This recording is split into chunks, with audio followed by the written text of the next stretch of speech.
In a previous video, we spoke a little about the government's debt and how it had grown from around 70% of our national income, or GDP, to nearly 140% of GDP by 2016. The true number is even higher. When the commercial banks realized that the debt was becoming unsustainable and the DLP government had no viable solutions, they stopped lending to the government.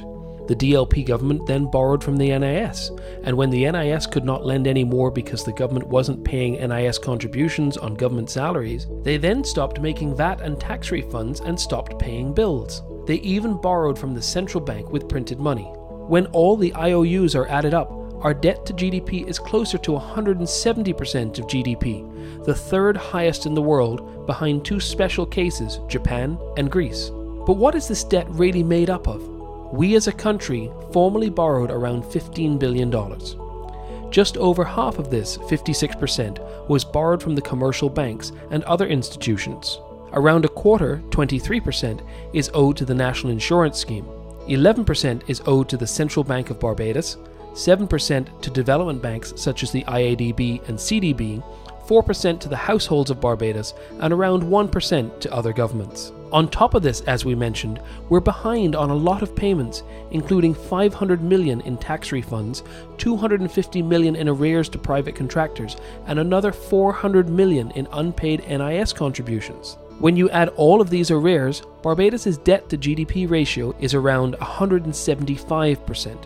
Everyone agrees that we need to do something about our debt and bring it back down to a manageable level, ideally close to where we were 10 years ago at around 70% of GDP.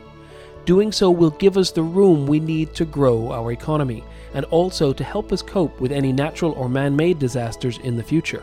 So how are we going to do this? Well, there are three parts.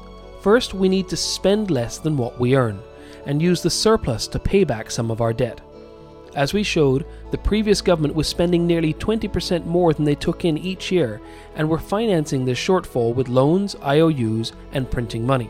We need to go from a budget deficit to a budget surplus by increasing government revenue and at the same time cutting out any and all wastage in government. Secondly, we need to restructure our debt.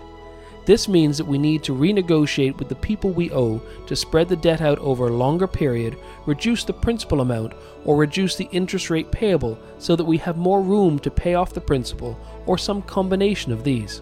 Thirdly, we need to grow our economy. By growing our economy and expanding employment and wages, the government's revenue will automatically increase through income and corporation taxes and VAT.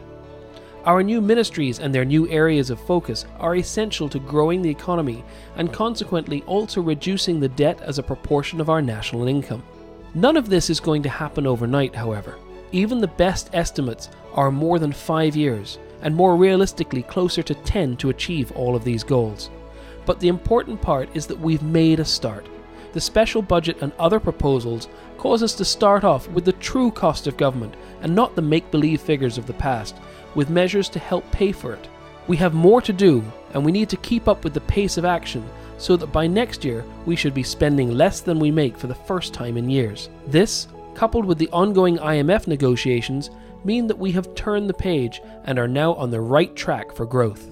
If you have any questions, email us at ideasforbarbados@barbados.gov.bb.